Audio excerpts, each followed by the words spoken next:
Insta360 X4 chuak thar when I unboxing kan ti dona tuna hianin ei X3 nen a chuak lui nen po han kan compare chin don ni hong chiang o X4 chu ni a chuak lui nen hen hei size po hi cha zong te anang to lawa a battery po hi X4 chu battery po hi lian zo kha X4 hen 135 minutes chuan in 81 minutes che play the battery po size in nula in khop ma a battery size hi chuak thara hian 2290 mAh ania chuak lui a hian 1800 mAh ani chuan X4 a hi chuan 8K 30 fps in record the ni chuan hemi a chuak lui a hi chuan in 5.7K 30 fps in record the ya chuan a feature point mo do pakhat chu hemi Insta X4 hian in intercom support bi kan ita here hian in pairing hi bluetooth kan pair tur kha bluetooth mode kan danga chu kan on ang heta Sena 50s kan neya no onang kan pair to vain he lo lang maya fikia Sena 50s aro intia ein pair to a so in connected aron tia chuan heta hen voice command hi on le nga he on English kan danga chuan heta voice command nei ho chun ta ni take a photo, start recording, stop recording, mark that, shut down camera hengi voice command chun ta ni chuan bike a tikhan kan mount anga bike a tikhan kan mount anga chuan helmet atang han voice command kan pilon ta ni start recording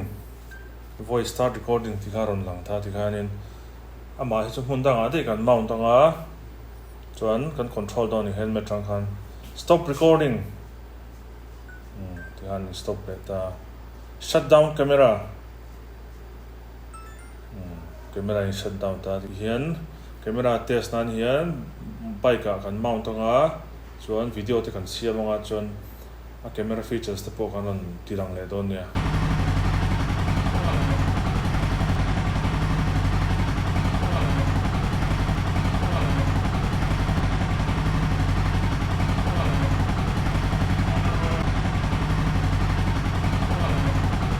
Diyan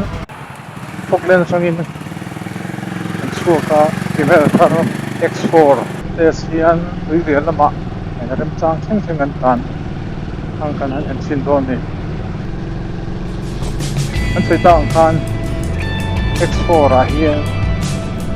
8K video la to do this one 4K video net ok kan don ni X4 a hian tuna hian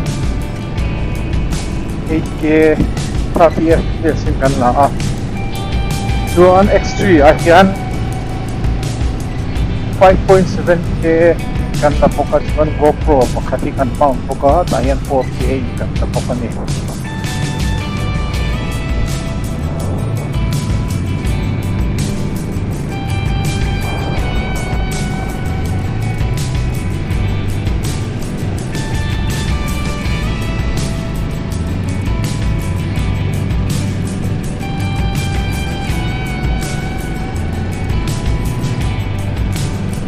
Kenai poklen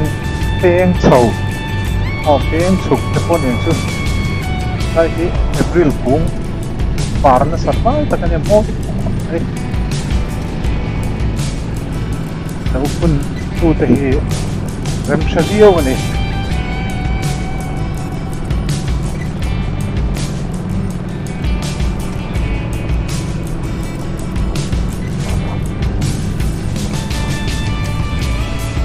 kaya brosur wat kaya anding lok mai don mi X3 hi a ni lai de khaw wa tui lu kan om sa train ko thak pai ding lok mai ang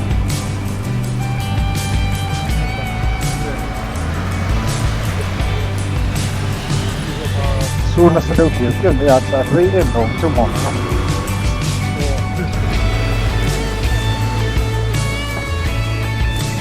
kalpot may doon din ang tayo sa lang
zema bok not biak in hi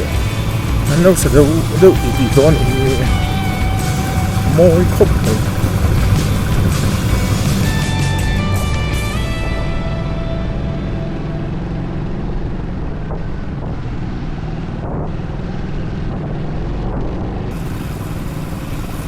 ro chu han deuh ti tia rem changa ding lok na X3 mount le lok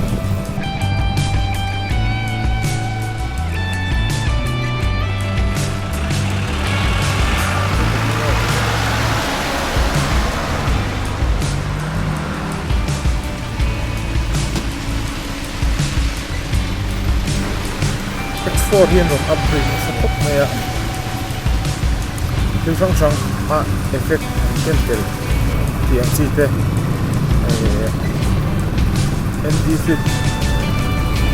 ND filter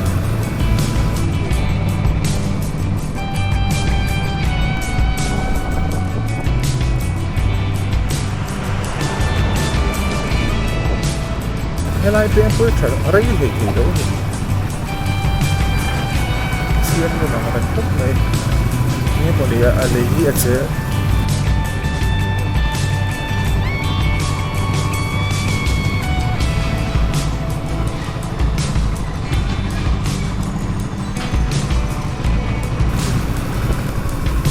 ro su zo kwa tiang moi thau khop mai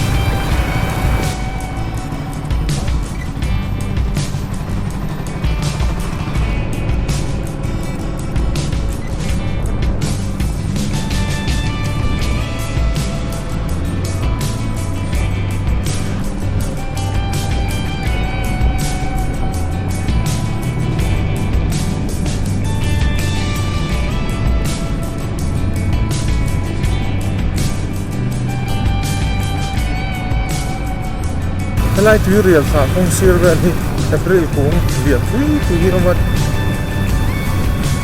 moi khop mai apa pun lai sa kan khop re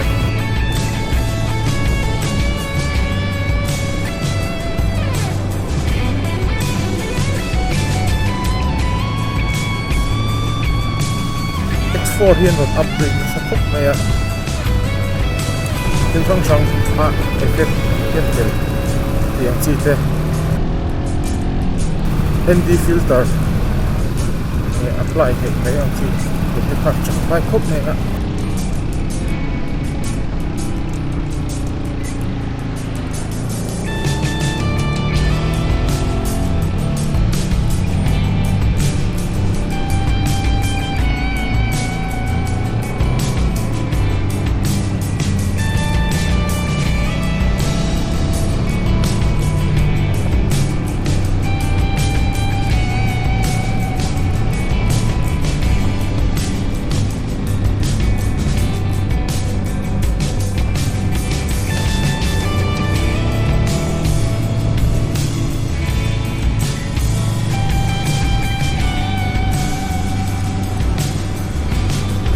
hian kan helmet a hian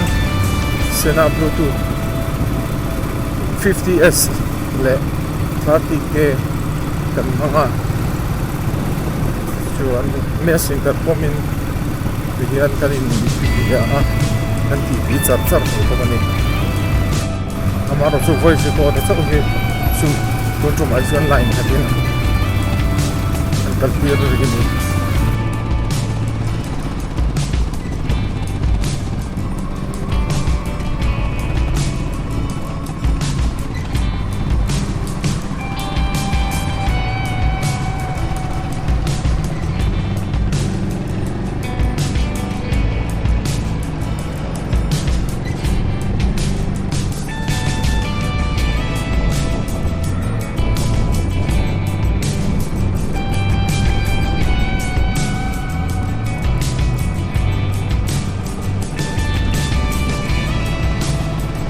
view hi moi thei khop mai kuat thiang thapa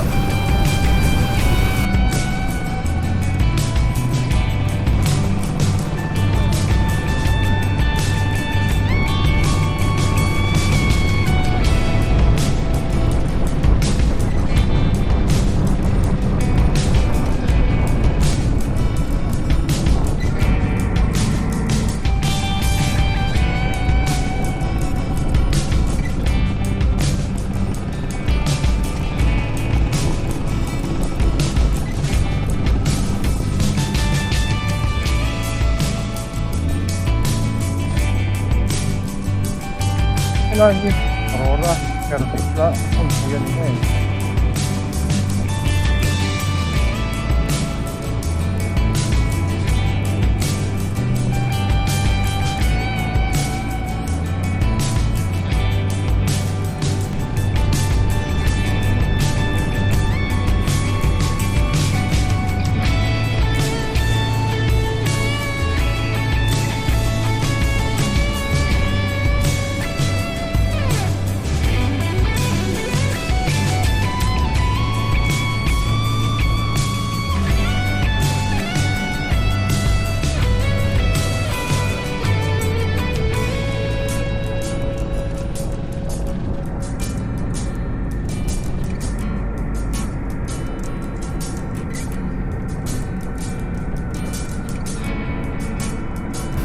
lại chính cũng parang tôi mau chút mày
lại bị cô bị ở về rồi